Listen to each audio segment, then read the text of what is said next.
Agora, a notícia que chama atenção no São Paulo é a dívida, que aumentou 67 milhões de reais no ano de 2021, em meio a empréstimos bancários, impostos não pagos e débitos com os jogadores, como aponta a coluna do Rodrigo Matos no UOL hoje, analisando o balanço financeiro do clube. O atual presidente Júlio Casares chegou ao poder no clube prometendo austeridade, mas ao tal momento não entregou.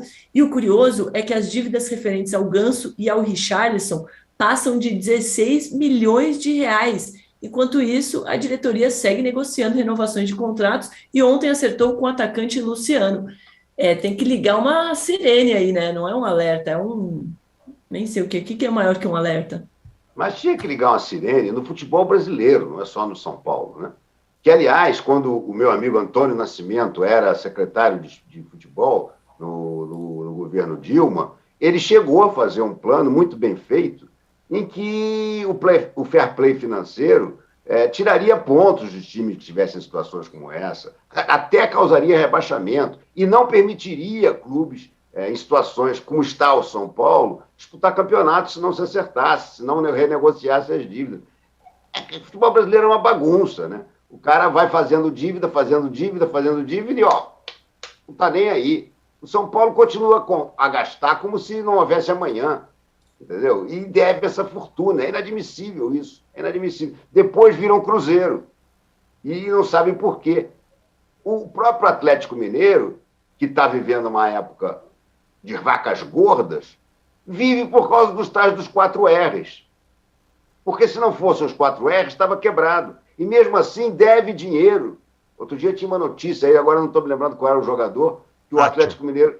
Quem? Nacho Fernandes. Não pagou nem o Nacho. Está aí o Nacho. Isso é o fim do mundo, cara. Futebol é uma fantasia. O Nacho não foi pago e está aí jogando e fazendo gol e tudo bem, e nada acontece. Enquanto não houver uma legislação dura em relação a isso, também é que nem o caso do racismo, não vai acabar, porque já é estrutural no futebol brasileiro.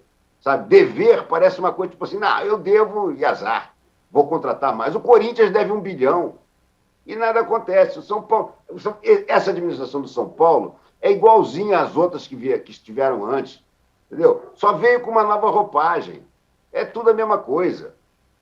Eu acho até que é pior, viu, Renato, do que as que vieram antes, porque as que vieram antes foram criando a dívida, mas estavam numa situação menos alarmante. Essa gestão foi eleita com esse pretexto de diminuir essa questão, já sabia do tamanho do problema, assumiu e trouxe Éder, Miranda, ganhando dinheiro alto com renovação automática. Hoje o Miranda está no banco, os principais reforços aí da virada do ano estão no banco. O Rogério Ceni fez o time virar usando os garotos de Cotia no meio de campo, e essa administração continua aumentando essa dívida, continua negando os problemas como se nada tivesse acontecendo, tentando passar a imagem que está tudo bem, que não, agora a nossa dívida aumentou, mas também arrecadamos mais, mas não adianta você aumentar a arrecadação e aumentar ainda mais a dívida, né? Porque senão você continua com problemas.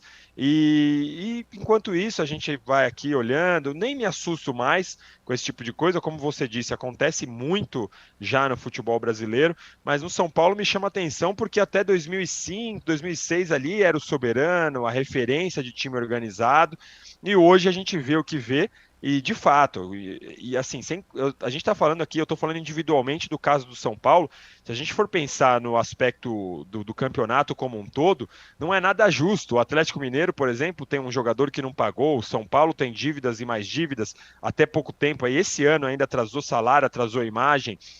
O Corinthians com dívida, enquanto isso outros times, não estou nem falando só do Palmeiras e do Flamengo que se reestruturaram aqui, estou falando também do Fortaleza, do Ceará, do próprio Bahia que acabou sendo rebaixado. São times que se preocupam hoje com a situação financeira, se preocupam em ter uma situação mais estável, estabilizada, pagando tudo o que deve para cada um, e acabam aí sendo prejudicados numa competição direta contra times que não têm essa responsabilidade, gastam o que não podem, e vamos ver lá na frente o que vai acontecer. Então, isso, de fato, aí falta fair play financeiro e falta uma fiscalização. Eu imaginava que talvez a Liga pudesse surgir para isso, mas eu já não acredito mais na Liga de Clubes. Qual?